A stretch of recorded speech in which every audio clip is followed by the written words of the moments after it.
Hi everyone, it's Michael, and it is time for another repot video.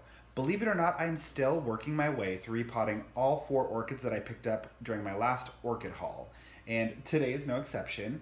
We're going to be working on number 27 in my collection, which is my Phragmipedium Memoria Mariza Rolando. I just love saying that.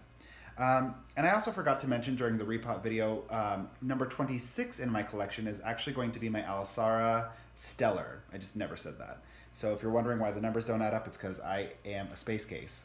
So this may potentially be the quickest repot video you've seen of mine because with Phragmipediums, less is more. These guys are sensitive, they like water, and they don't like a whole lot of fuss. So rather than going through the whole shebang, I am going to really condense this process and simplify.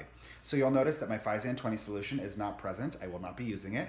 And I'm also not going to be using any fertilizer solution, and I'm also not going to trim any roots.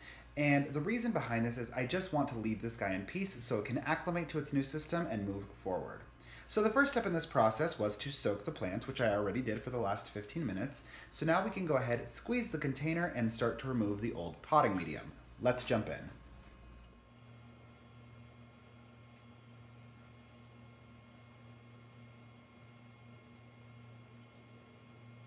I've gotten all of the old potting medium off of the root system, and you can see that it's a pretty healthy guy. It's just very lively, and I'm hoping to keep him that way. So I'm going to take this down. I'm going to do a hydrogen peroxide treatment on the roots, and I am going to treat the leaves with my rubbing alcohol and dish soap solution. Take note of the fact that when I go to use my rubbing alcohol and dish soap solution, I flip the plant upside down so that the runoff doesn't impact the root system. I've got my Phragmipedium treated with both solutions, so now I'm going to let it set. Ordinarily, I would do this for about 15 minutes, but since it is a frag and I am very aware of the fact that they are sensitive to chemical treatments, I'm going to keep it brief. Okay, Google, set a timer for 5 minutes. Sure, 5 minutes, starting now. 5 minutes has passed, so I've gone ahead and given my Phragmipedium a good, thorough rinse. Now that that's been taken care of, we can start the actual repotting process.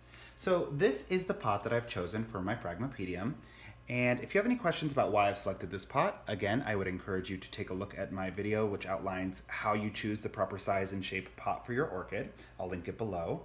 But what we're going to do is take a layer of leca beads and we're going to fill it all the way up to the drainage holes. And again, we're going to allow the root system to rest just above the water reservoir, but not in the water reservoir. Let's get it done.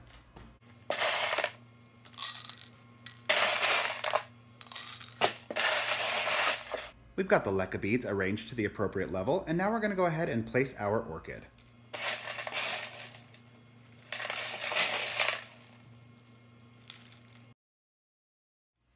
And just like that, we are all done.